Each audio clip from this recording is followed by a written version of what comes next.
বাঙালি হিসেবে বিশ্বকাপ ক্রিকেটের ট্রফি তুলেছিলেন যিনি তার নিজ হাতে ডিএসপি পদে যোগদান করলেন সেই বিশ্বজয়ী রিচা ঘোষ। হ্যাঁ, রাজ্য পুলিশের ডিএসপি পদে নিয়োগ দেওয়ার কথা ঘোষণা করেছিলেন মুখ্যমন্ত্রী মমতা বন্দ্যোপাধ্যায়। বুধবার রাজ্য পুলিশের উর্দি উঠল রিচা ঘোষের গায়ে। ডিএসপি পদে যোগদান করলেন বিশ্বকাপ জয়ী এই ক্রিকেটার। শিলিগুড়ির রিচা ঘোষ একমাত্র বাঙালি যিনি বিশ্বকাপ জয়ের স্বাদ পেয়েছেন। তাকে রাজ্য পুলিশের ডিএসপি পদে নিয়োগ দেওয়ার কথা ঘোষণা করেছিলেন স্বয়ং মুখ্যমন্ত্রী।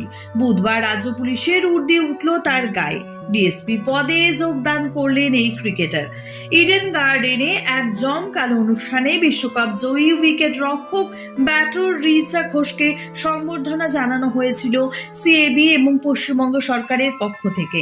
এদিন সরকার তাকে বঙ্গভূষণ সম্মানে ভূষিত করে।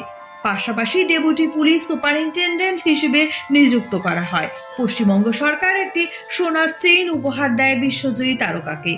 ক্রিকেট অ্যাসোসিয়েশন অব বেঙ্গল বিশ্বকাপ ফাইনালে তার প্রতিটি রানের জন্য রিচাকে 34 লাখ টাকা পুরস্কার তুলে দেয়।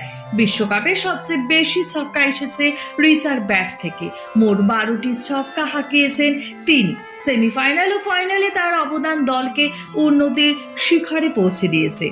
অন্যদিকে সোমবার বিশ্বকাপ জয়ী তারকা ক্রিকেটার রিচা ঘোষকে ঘিরে নকশালবাড়িতে দেখা গেল উৎসবের রং। শিলিগুড়ি মহকুমা পরিষদের উদ্যোগে এদিন রাজকীয় সংবর্ধনা পেলেন ভারতীয় মহিলা ক্রিকেট দলের সোনার মেয়ে। সকাল থেকেই ভিড় উপচে পড়ে নকশালবাড়ির বাজার, স্কুল, জাঙ্গি সংলগ্ন এলাকা এবং মনিরাম গ্রাম পঞ্চায়েতে। শুধু রিচাকে এক ঝলক দেখার আশায়। এরকম অজানা জিনিস জানতে জানা জগৎ চ্যানেলটিকে সাবস্ক্রাইব করুন।